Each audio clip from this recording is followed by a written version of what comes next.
Welcome back to the channel, guys. Welcome back to another day.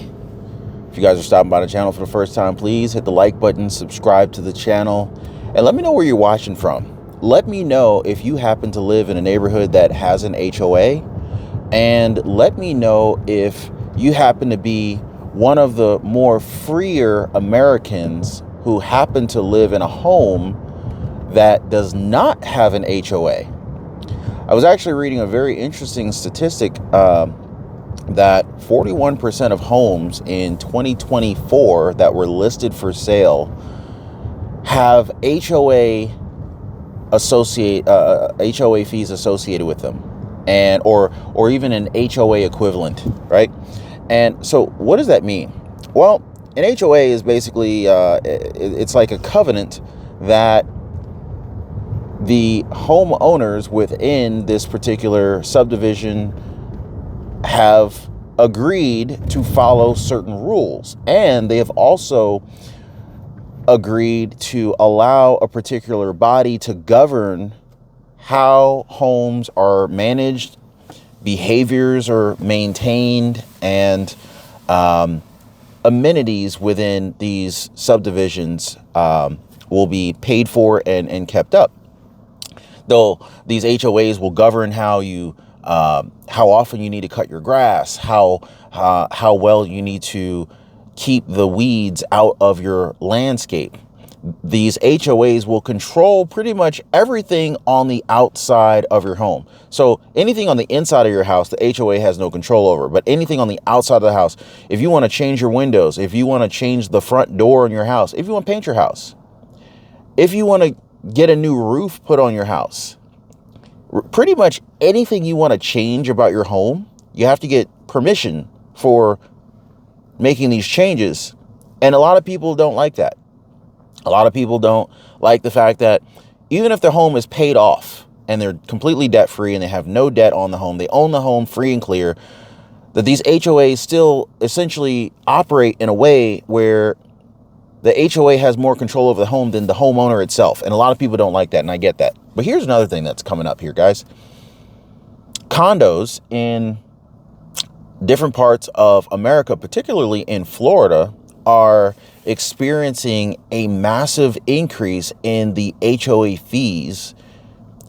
And this is putting a lot of people in a very precarious situation, particularly if you are close to being paycheck to paycheck. If you're living in a condo in Florida and you're either paycheck to paycheck, borderline paycheck to paycheck, or let's say you're on a fixed income. Fixed income could mean you're on a salary and you can't increase your income through that job. A fixed income could also mean maybe you're a retiree. A lot of folks decide to move to Florida for warmer weather.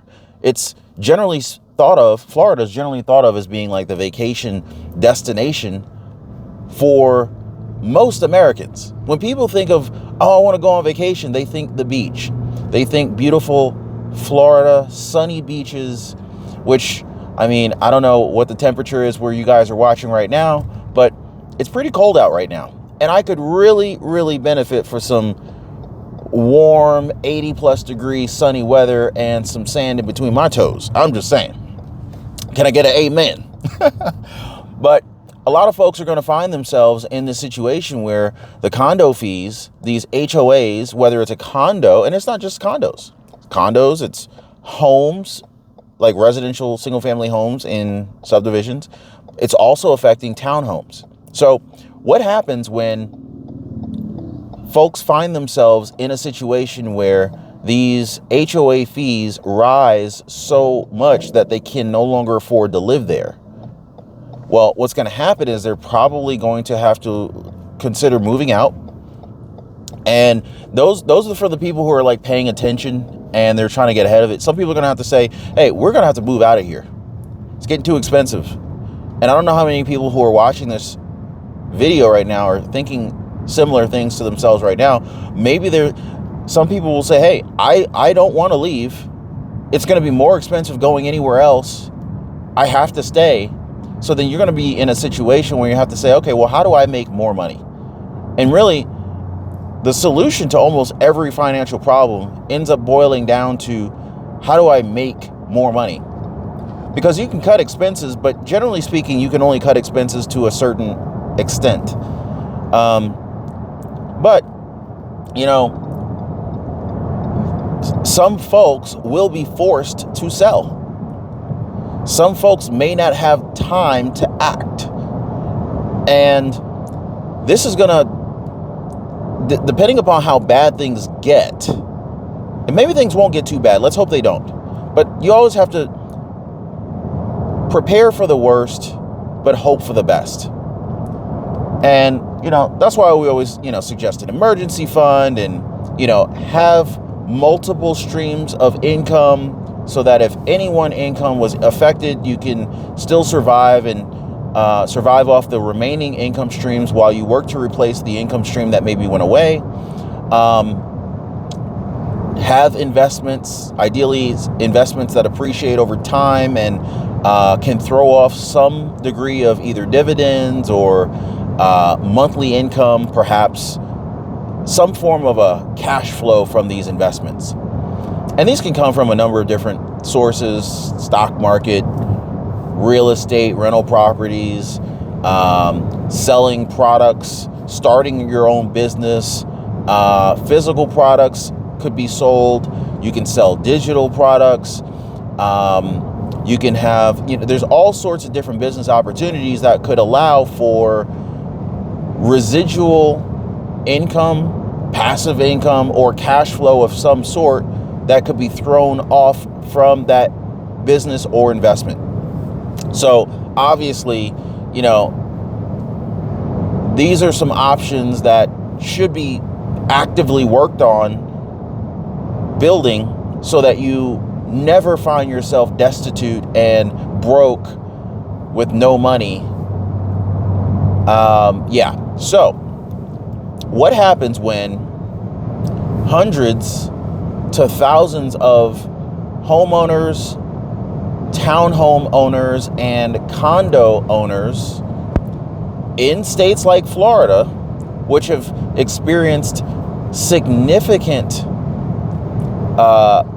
real estate appreciation? So not only have the real estate values increased because of the demand, there's been a lot of folks who decided, you know, after the pandemic, a lot of people moved to Florida not only for retirement, but they moved to Florida because they were like, hey, if I'm able to work from home, I would rather work from a place where I would prefer to be.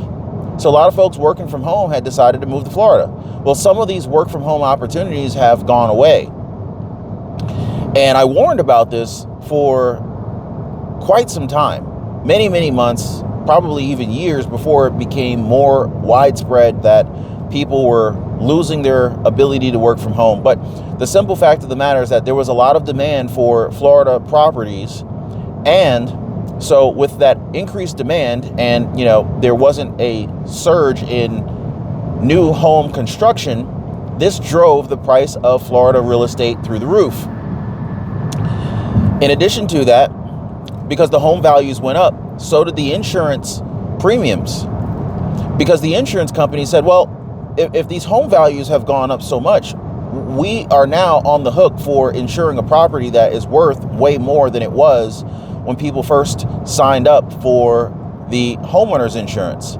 So a lot of folks ended up getting really big surprises in the mail. And I don't know if you might have been affected by this, but folks started getting letters in the mail from the insurance company saying stuff like, hey, your insurance premium is now, it's increasing by 25%, 50%, 100%. Some people have actually reported that they have received 300% increases in their homeowners insurance premiums. Now, if you're used to spending $2,000 a year on homeowners insurance and you suddenly get the renewal and it says, oh, your 2025 homeowners insurance premium is going to be $6,000, that's going to come as a shock to a lot of people. Or maybe you're used to spending $5,000 a year in homeowners insurance and it renews and you're now on the hook for $15,000 a year. That's a big shock for a lot of people. That could be $1,000 extra per month that people weren't expecting to have to spend.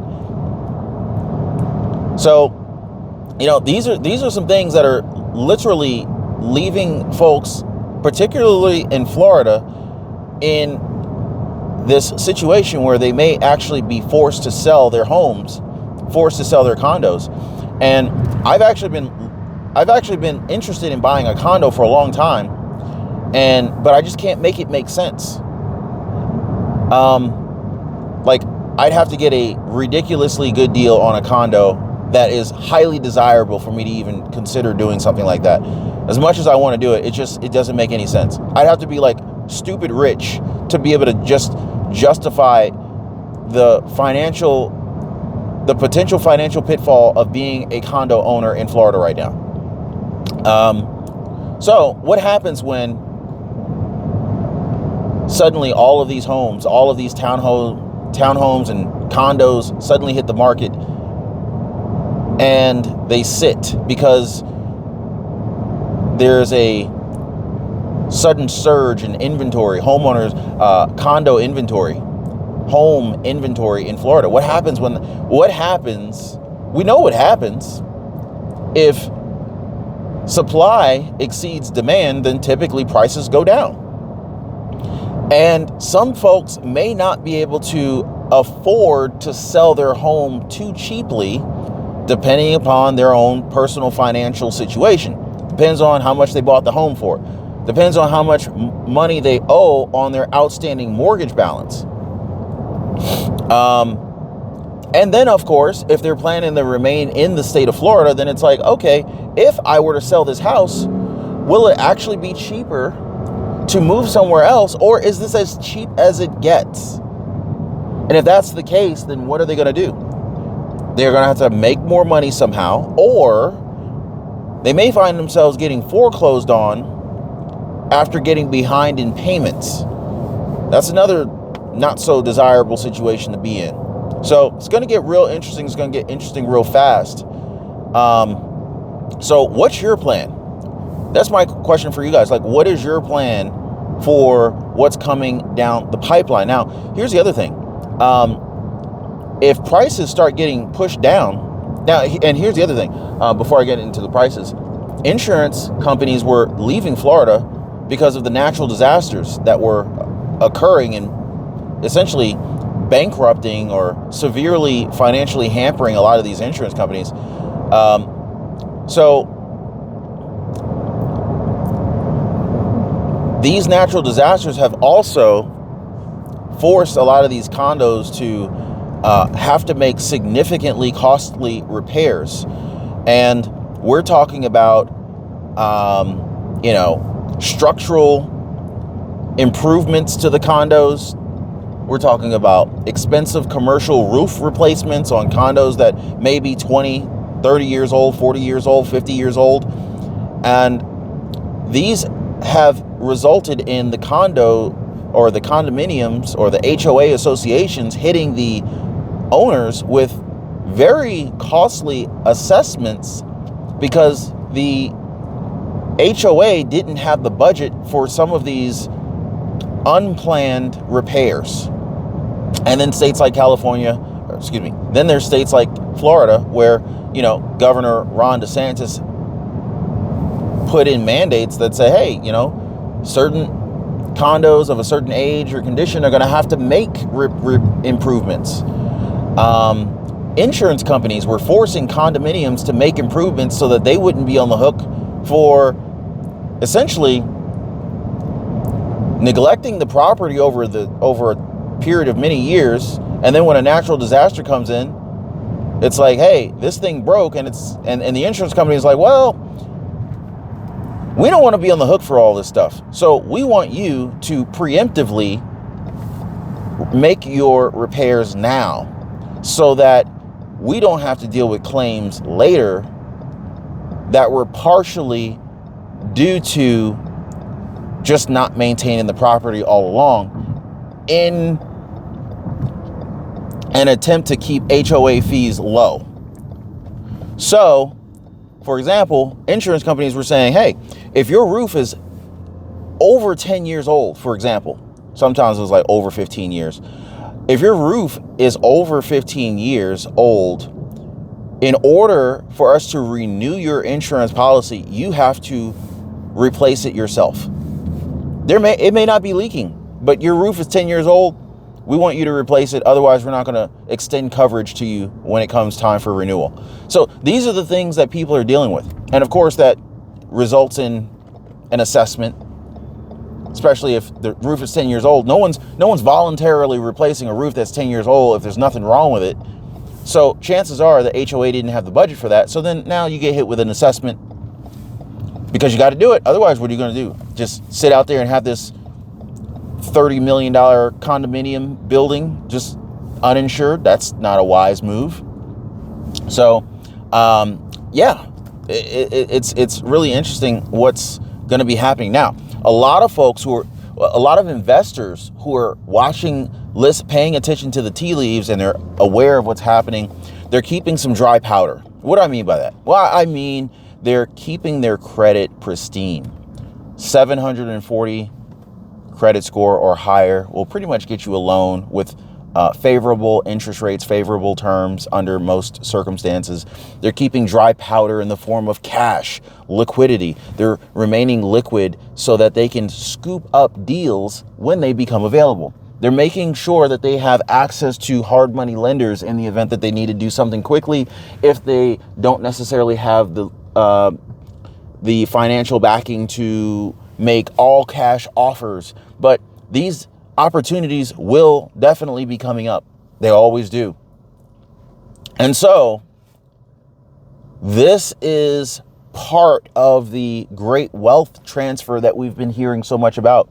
And the transfer may transfer from, people who were unprepared to people who are prepared. One of my mentors used to always tell me, you ain't never got to get ready if you stay ready. And this wise advice applies here as well. So my question for you guys is, what are you doing to get ready and stay ready? If you guys appreciate the content, hit the like button, subscribe to the channel. See you guys next time.